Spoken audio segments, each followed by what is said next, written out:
What's interesting to me is that, let's say, in the synesthesia between sound and kinesthesis and body movement and feeling, you can recognize my voice speaking through this microphone, and because you are actually feeling the particular shape of the blubber of my lips and the movement of the air through my lungs and all of those things. So actually experience is unitary and the universe is unitary, but it gets separated out because we have multiple sense organs that are transducers in different frequency ranges.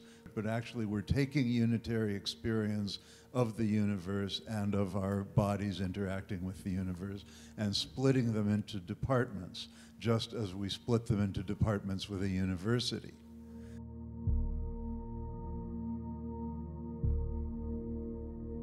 We are natural-born synesthetes. We're programmed to be immersive. Our brain actually creates centers after 5-6 years of age.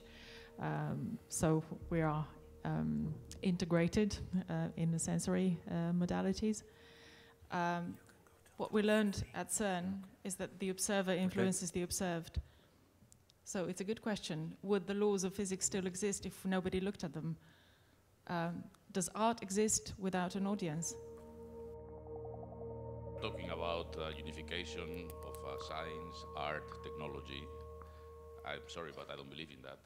We learn from the universe about some scientific laws and some scientific procedures. So when it is Einstein who writes it, it's beautiful. But even if Einstein had not existed, we would still have relativity, quantum mechanics, general relativity. Of course, we would have found it in a slightly more awkward way, perhaps not so brilliantly and not so profoundly, but eventually we would have the same thing, because what he's describing is the way the universe behaves.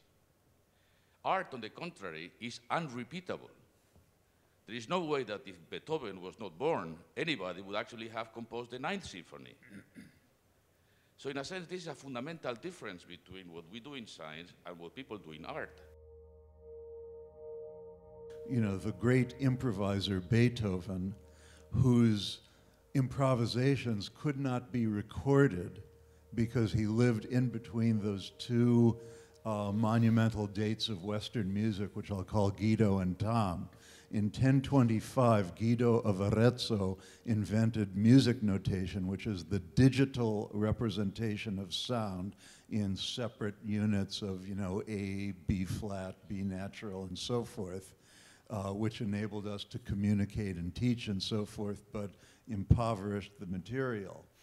And in 1877, Thomas Edison invented the analog representation of sound, so Beethoven could have played into a recording machine and we could have heard his music without the intervention of music notation. And of course, what did happen after 1877 was jazz. And we began to experience improvised music forms that could be transmitted directly. So these intersections of art, science, technology, as we're able to attain, at least to some degree, more and more complete experiences of the universe through people's experiences. And clearly art and science differ widely in one dimension, which is the dimension of replicability. A lot of these other dimensions, which we've found that they have in common, are really interesting.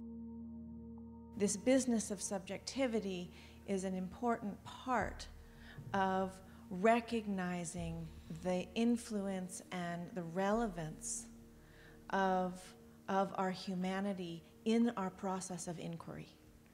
And so we don't want to overlook that by adopting a very professional objectivity or impartiality. And I think there's a real danger of doing that in a kind of cultural communication around science. And I've seen that actually in the arts as well, that it can become very theoretical, and that we can lose that the deep integration, which is definitely subjective,